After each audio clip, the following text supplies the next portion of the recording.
Greyman is the most bastardized concept taken from the operational communities. It's become such an absurd caricature of what it's supposed to be that what is thought to be Greyman is rightfully memed on. Yet as the nation and the world becomes less stable and more fractious than ever, the true Greyman concept is more important than ever. So let's get after it.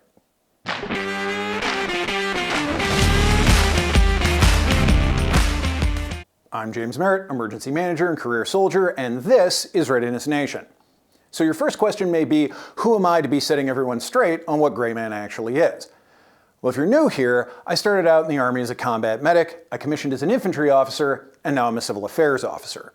The tactical role of civil affairs is to conduct what's called civil reconnaissance and civil engagement. Simply put, this breaks down to being able to successfully circulate throughout the local national population in a way that people actually want to interact with you and give you information, while at the same time not drawing any undue attention. So the only ones with a greater operational need to be effectively gray than us is the CIA. And one last point before we get started. There were some preppers who felt personally attacked by one of my previous videos, so I want to make it clear that when I say preppers still don't understand Greyman, I'm using that as a shorthand for the whole of the tactical community and culture. And if you're already tracking on all the points that I'm about to make, that's great. But there are enough guys out there who aren't that this needs to be said. Over the decades, there have been a few examples of Greyman gone wrong. This first example isn't strictly Greyman per se, but it is the point at which US civilians started dressing tactically in everyday life. And that is the tactical hobo. The tactical hobo is perhaps best personified and lampooned by the character Walter Sobchak from the film The Big Lebowski. This is a hodgepodge of civilian and military surplus clothing with a dash of outdoorsman clothing mixed in.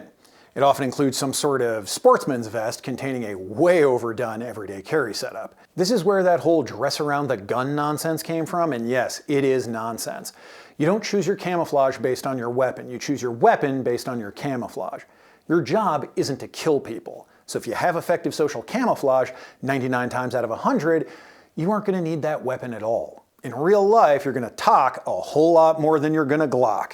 So this concept fails because it's trying to be tactical, but it draws a ton of attention and makes the wearer look like a weirdo most normies won't want to interact with. The second entry is the first attempt to truly be gray, and is the most common way the Greyman concept has been misconstrued by the denizens of the internet. And that's the wannabe spy. These are people who are dressed like they're in a bad spy movie. You know what I'm talking about, the all muted colored clothing with no logos and both a hat and sunglasses even when it's not sunny. These people are trying so hard to be low-key that they look completely unnatural and like they're trying to hide something. This concept fails because it's become descript in its nondescriptness. After decades of watching spy fiction, every one of you knew exactly what I was talking about and could easily pick that person out of the crowd. So if you dress this way, you're not only not blending in, but you're instantaneously compromising yourself as well. The third and most contemporary entry is what I like to call operator chic. This was popularized over the course of GWOT as many special operations forces and military contractors took to wearing tactical civilian clothing in Iraq and Afghanistan. Operator chic is a bit of a hybrid of the tactical hobo and the wannabe spy. Its tactical clothing is trying to blend in with regular civilian clothes, but it's still quite conspicuous. And after a couple of decades of media portrayals of special operations forces and military contractors in movies, TV shows, and video games, most people who've engaged with that media can easily pick someone dressed like this out of the crowd. Now, is Civil Affairs one of the organizations that wears these clothes operationally? It is. So do I own some of these clothes? I do. But do I wear them in everyday life? Absolutely not. These clothes draw way too much attention, and if you aren't wearing them for your job, you look like a tool. But seriously, every time I see a dude in khakis, it immediately draws my close scrutiny. Now 9 times out of 10, it's either an EMT or a firefighter that's either on his lunch break or just got off shift, but it always draws close scrutiny. What all of these concepts have in common is the exact reason why none of them are actually gray at all. They're all a distinct look that's almost assuredly different from their surroundings, and their utilization in media immediately generates an association in the minds of the public with someone who's dangerous and violent. So all of these styles fill all 3 of the necessary elements of effective social camouflage. Now, what being a Greyman actually means is to have effective social camouflage. And just like with traditional physical camouflage, it changes to match its environment. The Greyman concept is a doctrinal manifestation of the old saying, when in Rome, do as the Romans do. And there are 3 things that your social camouflage has to do to be effective. First, it needs to blend in with the local population and culture of your operating environment.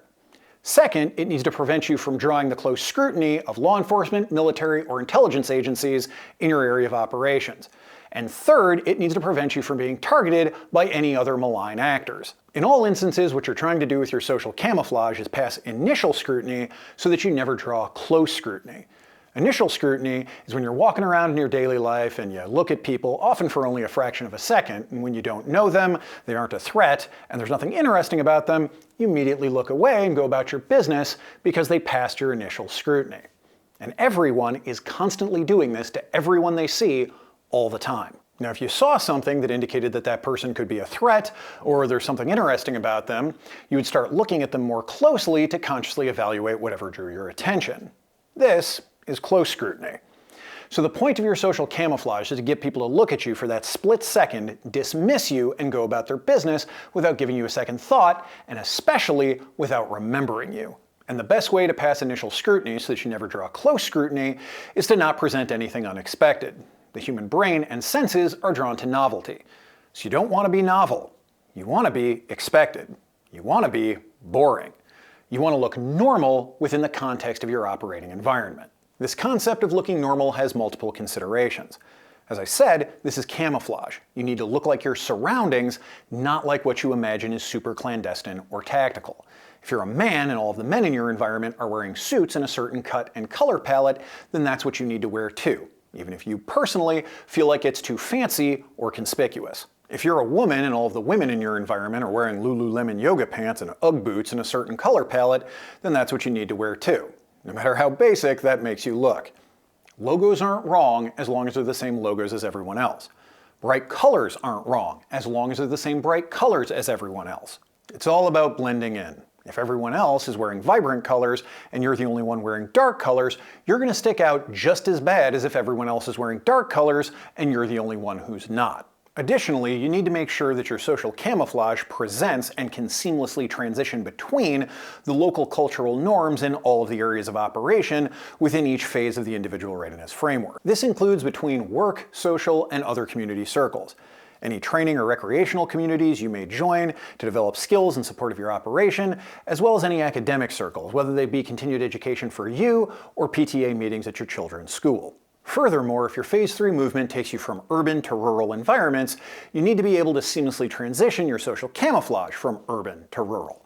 Or if it takes you across state lines and there's a significantly different culture in the neighboring state, you need to account for that cultural shift. Just like in the military, how we have different uniform patterns for woodland, desert, and Arctic environments, you need to have effective social camouflage for all of your operating environments as well. Now, the second consideration about not drawing the close scrutiny of law enforcement, military, or intelligence agencies is more oriented towards those of us that do our government's bidding in other people's countries.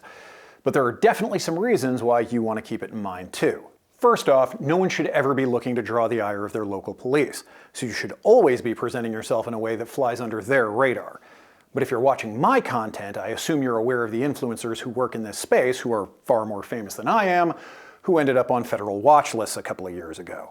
Now, this had far less to do with them actually doing anything wrong and a lot more to do with the fact that federal law enforcement has taken a major focus on violent domestic extremism in the last few years, coupled with the fact that there's a deep vein of folks in federal law enforcement that believe being a prepper or a survivalist or a firearms enthusiast is synonymous with violent right-wing domestic extremism. So when you dress in a tactical manner, have a visibly obvious everyday carry setup, or give any indicators that you're mixing politics or religion with your gun stuff, you will draw the close scrutiny of federal law enforcement.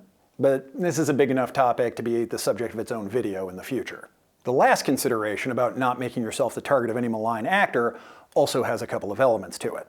The first element is you never want to look like the hero. What I mean by that is if you look like you could be military, law enforcement, or even a particularly capable civilian, an active shooter is going to shoot you first.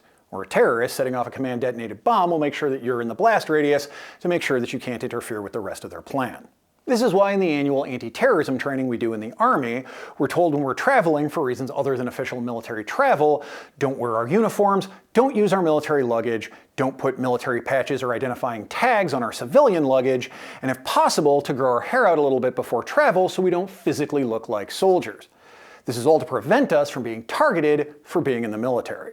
In that same way, if you are in the military or law enforcement, and even more so if you aren't, you don't want to wear hats, t-shirts, or tactical pants that would give active shooters or terrorists the impression that you might be the person in the crowd who's going to shoot back. Beyond not making yourself a target of terrorists or active shooters, your social camouflage needs to protect you from being targeted by ideological actors of any kind as well.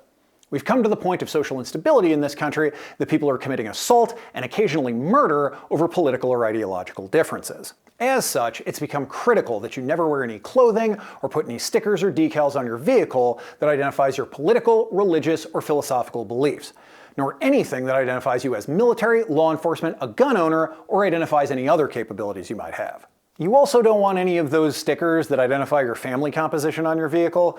Strangers don't need to know that. Just in general, you don't want to display anything that violates operational security or gives anyone any reason to target you or your family. And honestly, you probably should just stay away from any additional car markings at all, as it just makes your vehicle easier to identify. Ultimately, effective social camouflage helps you to avoid any sort of unnecessary attention that could potentially bring you any kind of headaches.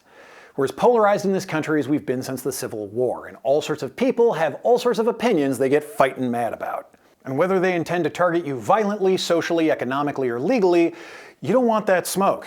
And when you avoid giving any indicators that you're someone they might want to target, you can easily avoid that smoke. I said this a lot in my book, and I'll say it a lot in these videos, but unless you're defending in place, which is when it's time to fight, evasion is always your best survival strategy. And that's going to be it for me. So if you found this information useful, give me the old controlled pair on the like and subscribe buttons. And if you found this information useful enough that you want to buy me a beer about it, there's a link to my Patreon in the description. So until next time, this is James Merritt for Readiness Nation, reminding you to always be the master of your fate, the captain of your soul.